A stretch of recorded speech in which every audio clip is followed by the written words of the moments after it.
Good afternoon, people, and welcome to my first podcast of NFL Tonight. This is a podcast that I decided to create simply because I've been wanting to get into the field of sportscasting someday, and I think just having these little videos is a good way to get myself started.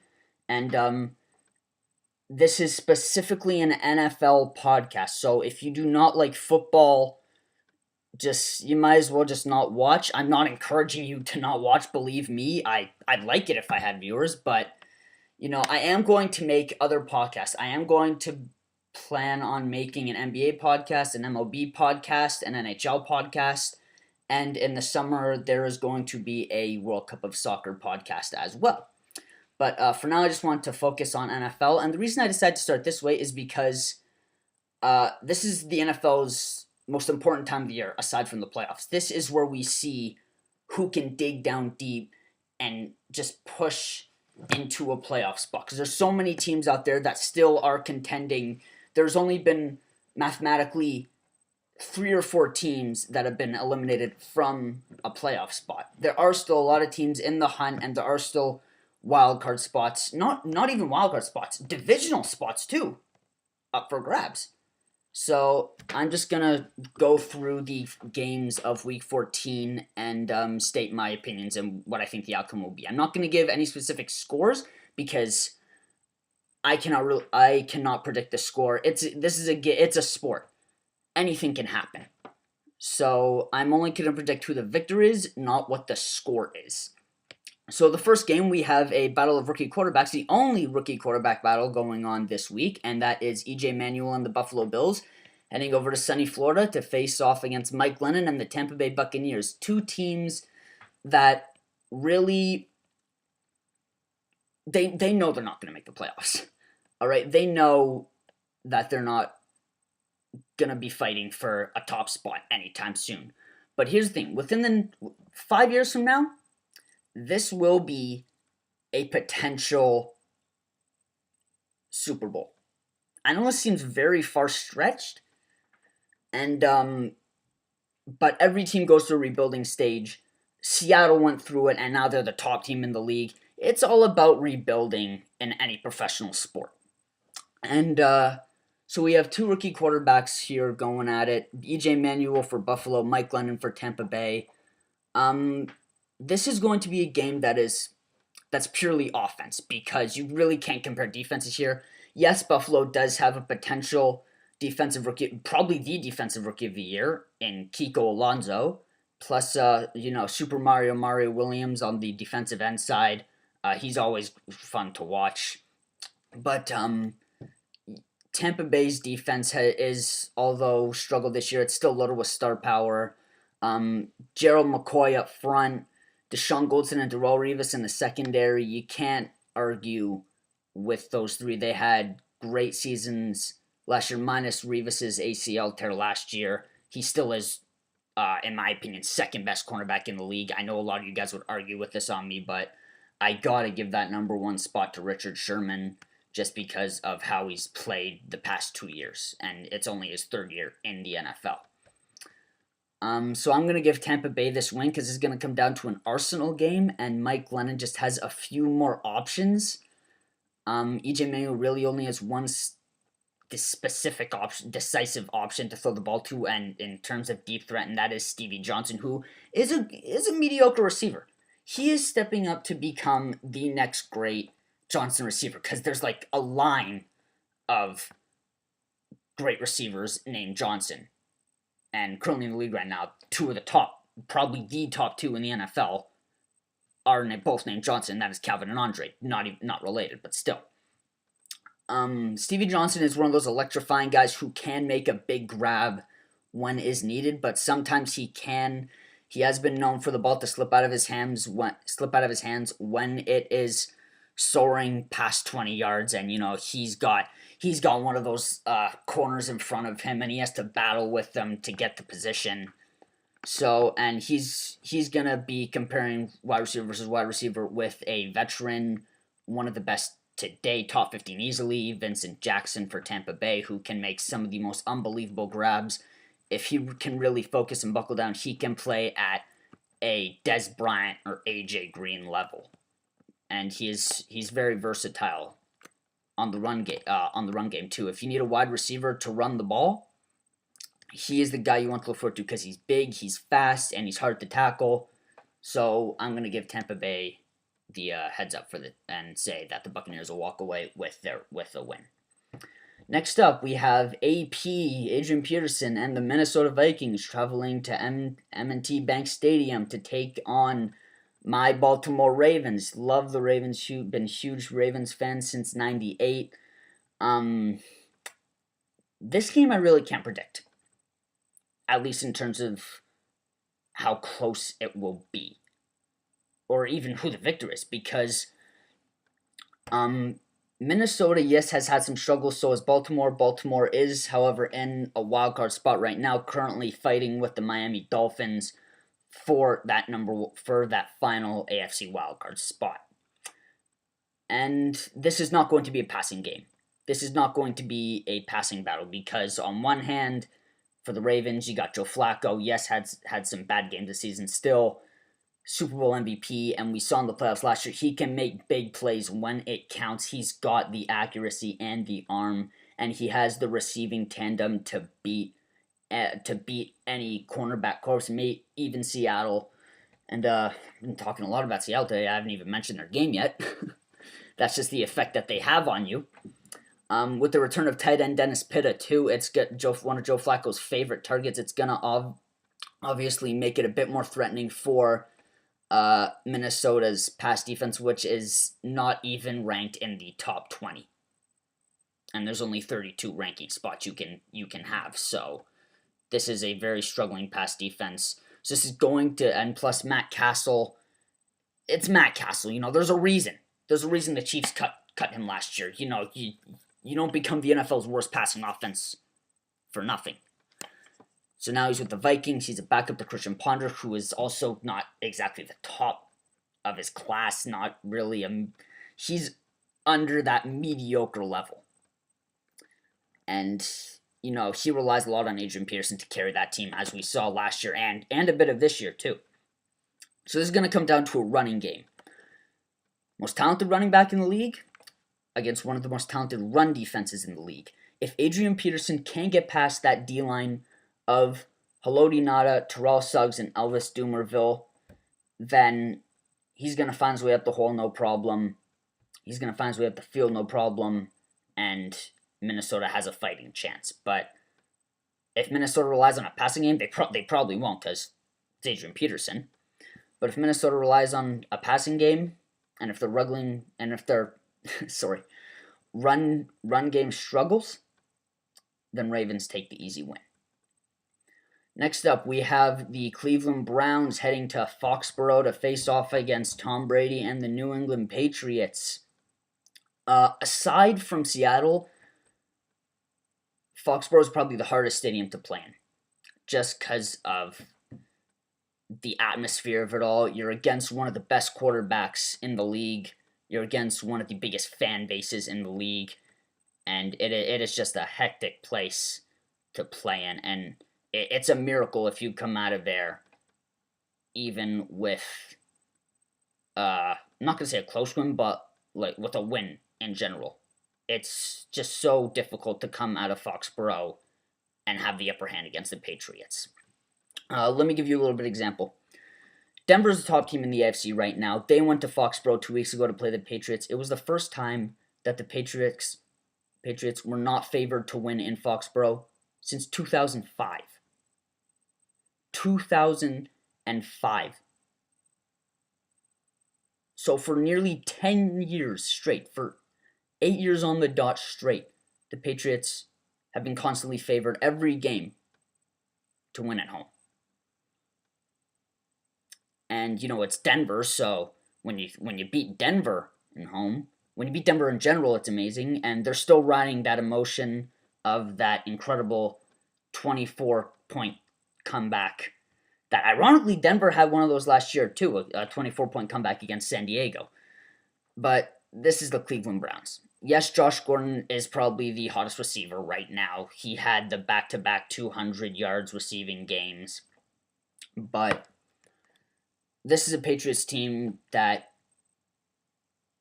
unlike anything we've ever seen before, they have not been this motivated and not been this confident since their undefeated season back in 2007. And I'm going to predict a blowout win for this. I'm going to predict Brady to do what Tom Brady usually does.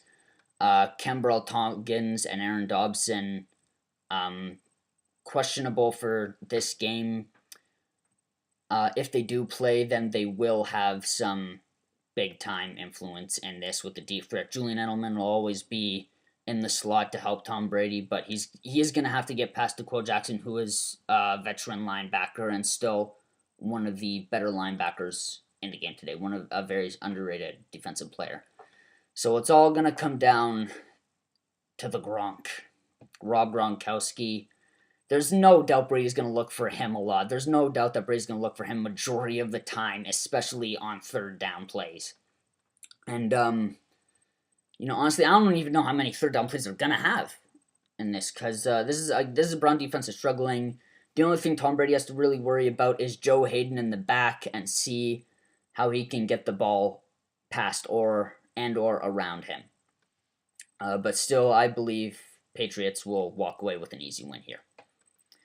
Next up, we have the surprisingly struggling Indianapolis Colts going up against the surprisingly hot Cincinnati Bengals. Now, this is going to be interesting. Andrew Luck is a struggling QB right now.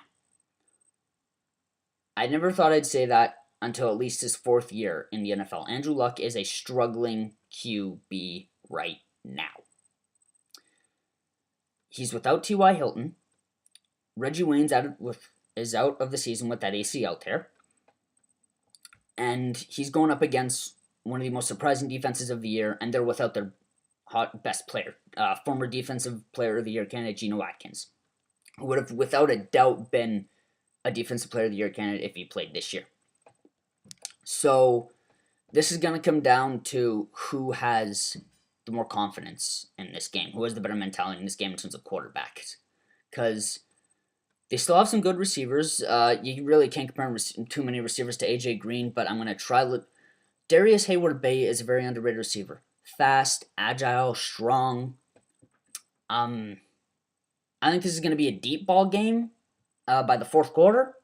And, this is all going to depend who can play a more confident QB game. Andrew Luck or Andy Dalton. And Andy Dalton, I'm going to say right now, I am not a fan of Andy Dalton, but I am a fan of A.J. Green. And A.J. Green has helped Andy Dalton a lot this year, because if he did not have a wide receiver like A.J. Green, A.J.'s an all-pro ballot. Forget Pro Bowl, all-pro ballot receiver this year. And if he did not have A.J. Green, Andy Dalton would not even have the top spot right now. But nevertheless, I'm going to give the Bengals the win here. Next up, we have probably the hottest quarterback in the league right now, talking about in terms streak-wise. Nick Foles with his near 20 touchdowns without an interception this year, and the Philadelphia Eagles going up against Megatron and the Detroit Lions. This is going to be a wide receiver-based game. And I know it's impossible almost to say that since you're going up against Megatron, but do not underestimate Riley Cooper, personal controversies aside, and Deshaun Jackson. These are two very versatile receivers, especially Deshaun Jackson with his speed. So he can beat you, on slant, on deep threat, if he wants to play slot.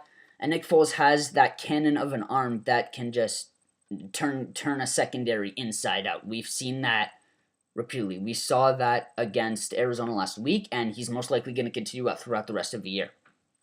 I truly do not believe this will be the game where he breaks his interceptionless streak, but there's some potential there. The Lions do have a rather noticeable secondary, and they always have Stephen Tulloch at middle linebacker and Ndamukong Suh at defensive tackle. So this is going to come down, again, another quarterback game.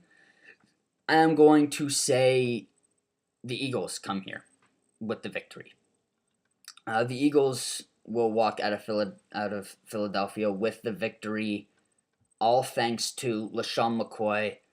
You know, defensive defensive defensive strength or not, LaShawn McCoy is just so hard to bring down because he just has that incredible pivot that he can constantly use at any time. He'll run left and just juke and just straight up go right up the middle, just turn right and just he'll go and win for you. Another shake and bake is what they like to call it, and he is one of the very few running backs in the league that has that ability. That's why if you compare him to running backs, he's probably the best juker in the entire league today. And yeah, Eagles walk away with the victory. Next up, we have the struggling Green Bay Packers against the really struggling Atlanta Falcons. Now,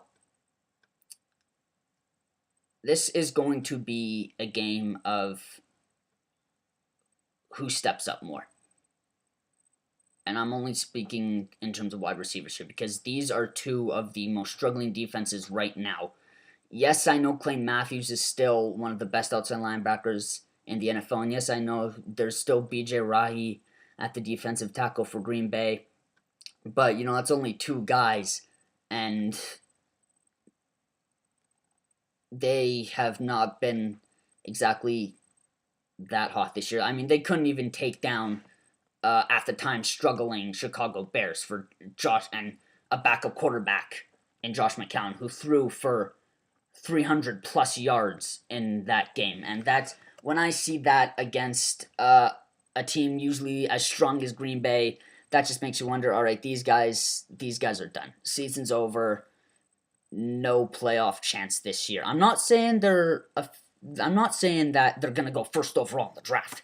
They're nowhere near that, but when it comes to the playoff hunt, they just have too many problems on offense, especially with the QB picture. Aaron Rodgers, of course, out for this game, and if they lose this game, they're pretty much out of the playoff hunt too.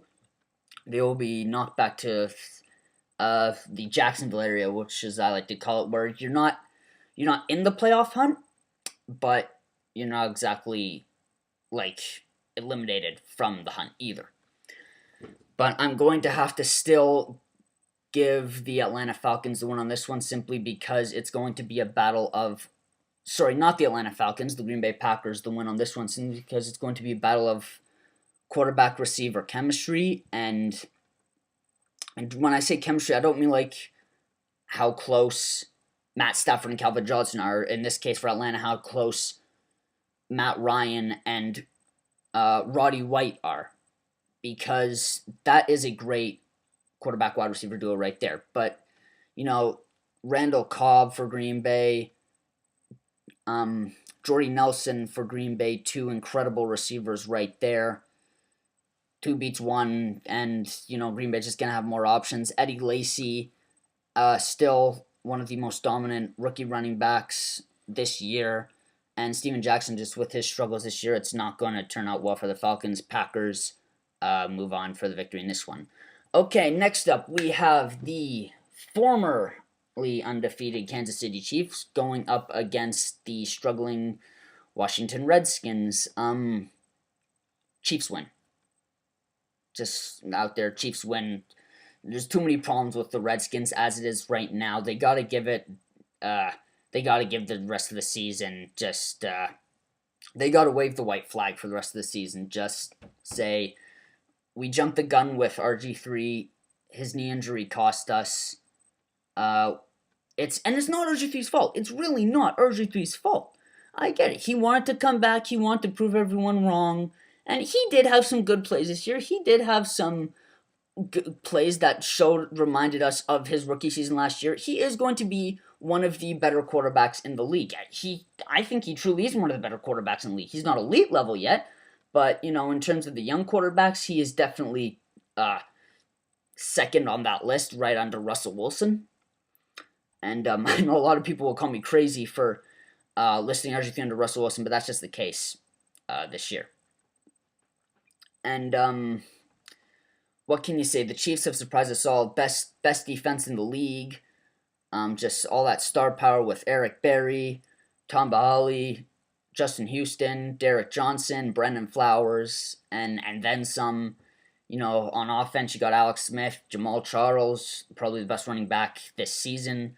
Dwayne Bowe, who is still shaking off that whole jail controversy, but nevertheless still a great route running receiver. Chiefs cruise to the win here. All right, next up we have a fight for hopeful playoff contention. We have the Miami Dolphins going into Steel Town to face off against Ben Roethlisberger and the Pittsburgh Steelers. This is going to be close. This is going to be a good game to watch, simply because these are two teams that are really hungry to try and oust the Ravens for that final AFC wildcard spot. One is already taken. The Colts are going to hold on to that AFC wildcard spot. That's almost a guarantee just because that division is struggling so much already. With Houston, now Tennessee struggling. Jacksonville, of course, it's Jacksonville. What can you do? So it's the fight for the final wildcard spot is definitely interesting, but this is going to be a game that's going to be very physical. And, it's always physical when a defense goes up against Ryan Tannehill. He's been sacked more times than any quarterback this season. And but they're still holding on in there. And also the whole topic of wide receiver Mike Wallace's return to Pittsburgh. His first game that is not in a Steelers uniform, that will be against the Steelers. I think he is going to excel here. A lot of players always find just that motivation inside them when they're up against their former team to just show, you know what, you guys made a mistake in letting me go, even though it was his choice to leave. Just say to the fans that you guys may think that it's a good thing you got rid of me, but I'm still here, I'm still standing, and I'm still the fastest receiver in the league. And I think Tannehill's going to help him out with that this game, because Tannehill's one of those guys that, like Geno Smith sometimes, even though he's not a great example right now, but still, like Nick Foles, can just surprise you out of nowhere with their talent. So I think Dolphins take the win on this one. All right, next up we have, in my opinion, the toilet bowl of this week. It is the Oakland Raiders going up against the New York Jets. And this is not going to be an interesting game, but it is going to be a close game. Simply because these teams have maybe one key player on each team. I'm going to say it's Darren McFadden, obviously, for Oakland at running back. And I'm gonna have to say Geno Smith. Not Geno Smith. Defensive tackle Sheldon Richardson, who has been a monster of a rookie this season, especially in terms of defense. Probably the only guy who can contest with Kiko Alonso for Defensive Rookie of the Year. And unless Richardson can break the line and get to Matt McGloin and Darren McFadden, this is going to be a easy Raiders win. Simply because you can say what you want if Ed Reed plays a factor in this, but he really doesn't. His age is catching up with him, and he just can't find his rhythm since he left Baltimore. And, a legendary safety, but, everyone's got to hang up the gloves sometime. So Raiders walk away with the win here.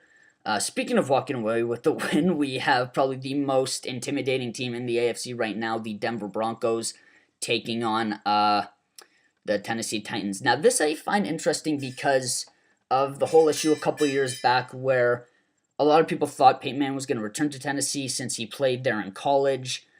He grew up there.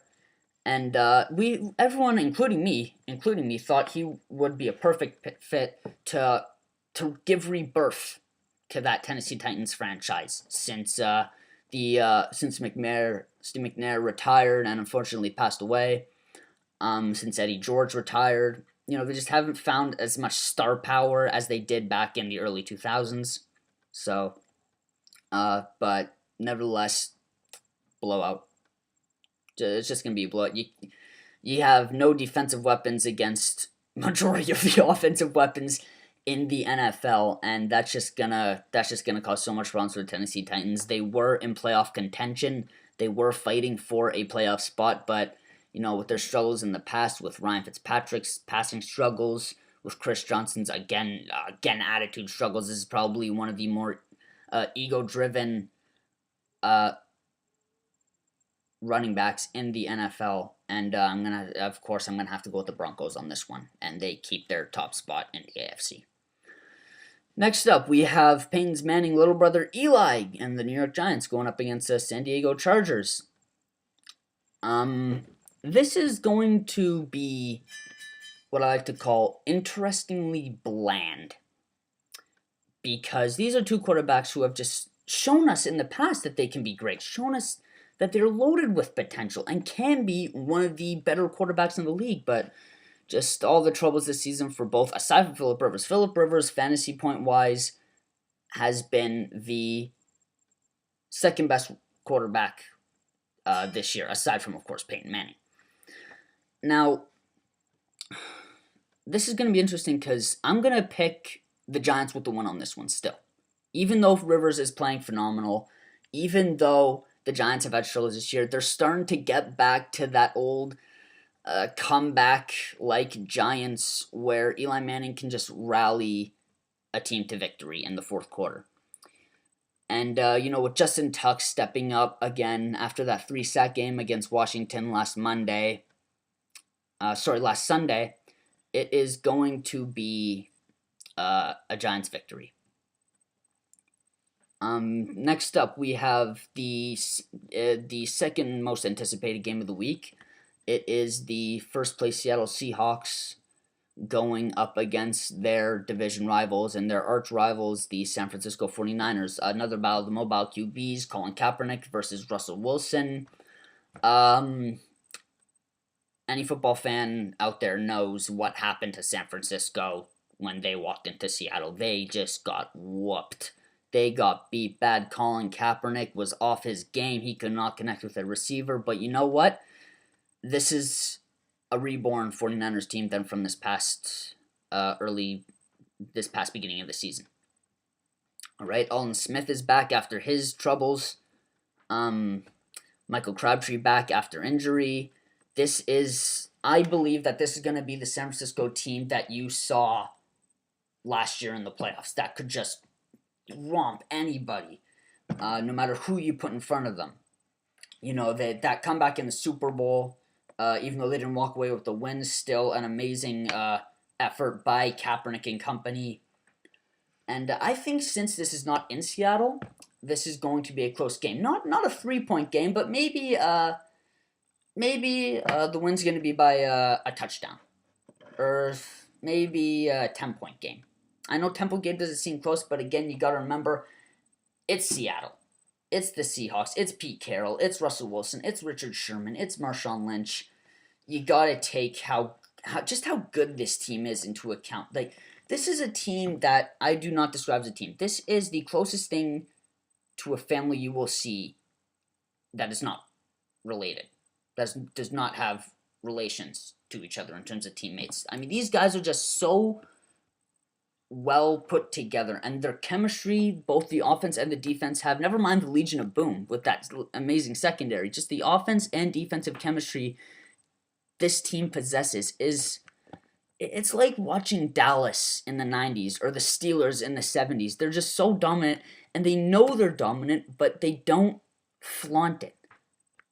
And they always have each other's back. This is not a football team. This is a stable. And when you have something as incredible as that, it just makes you all the more threatening to the other teams and all the more strong to yourself.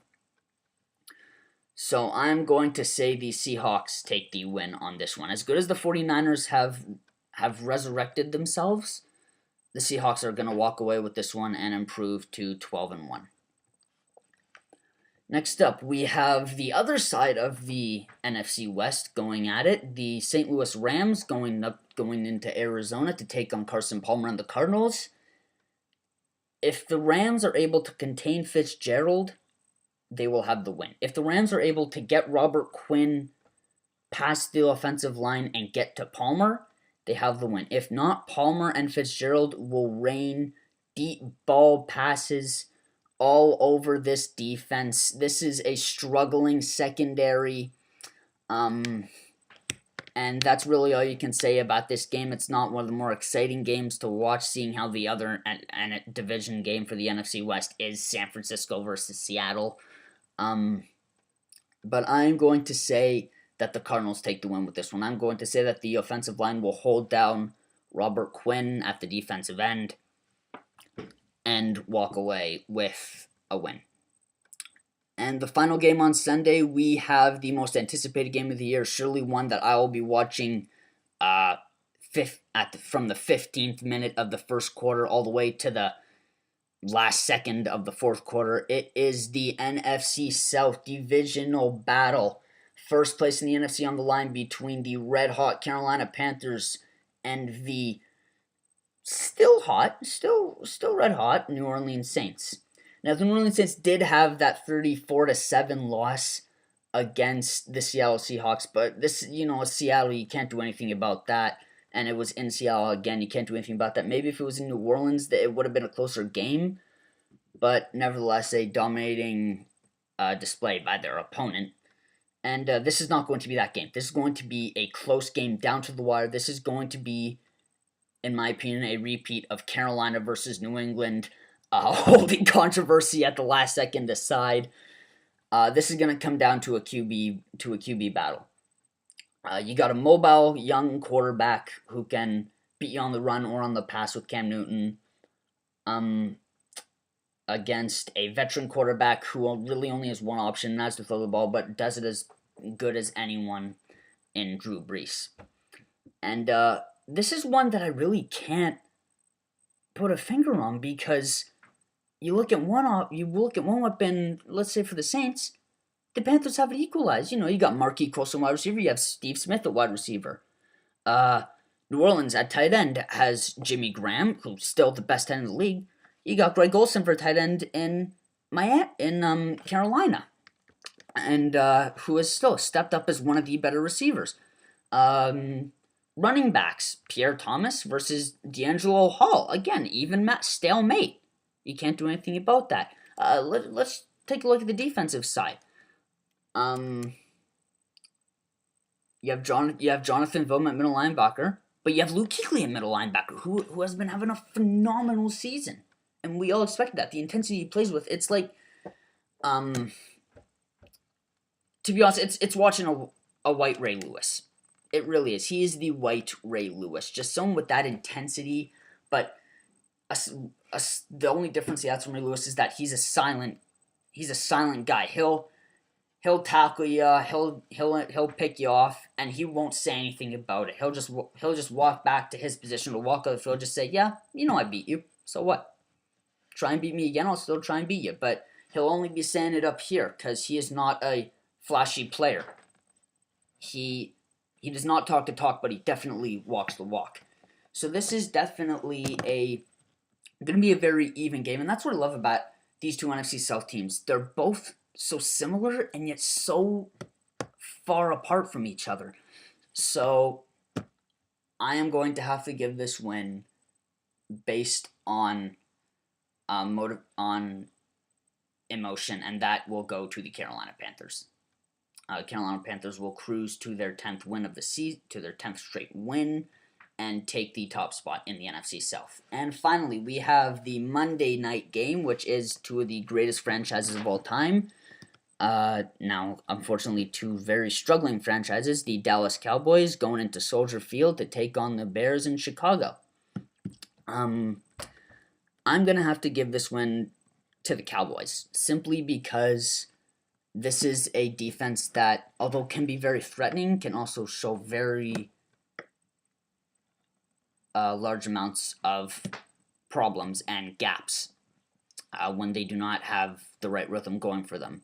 And, one of the top cornerbacks in the league, Charles Tillman, still fighting through an injury. Tim Jennings, though having a mediocre season, not exactly like his interception leading season last year. Lance Briggs and Julius Peppers up front. They're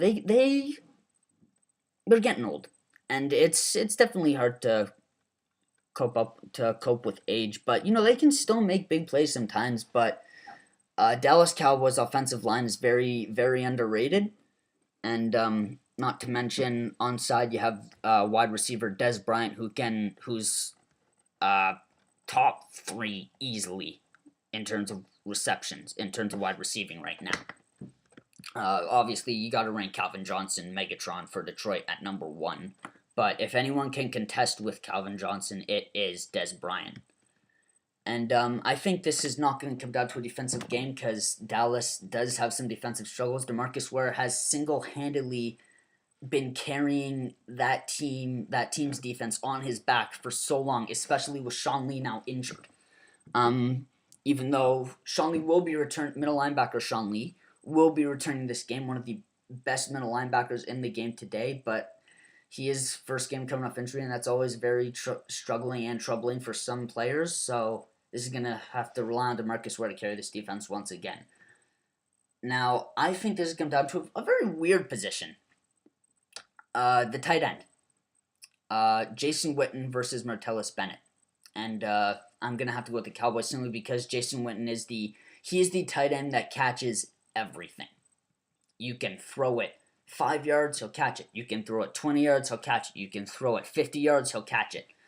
Tony Romo can be a clutch quarterback if he has the right mindset, but that's the thing. I think Tony Romo's going to go into this game with a lot of confidence and see in the first quarter that he can play at that elite level. So, not Brady or Manning elite, but still a great quarterback level, and he's going to cruise the Cowboys to a victory. All right, that wraps up the Week 14 games, and please leave comments below. Thank you for listening, and there will be a lot more videos to come. Hope you enjoyed it. Have a good night.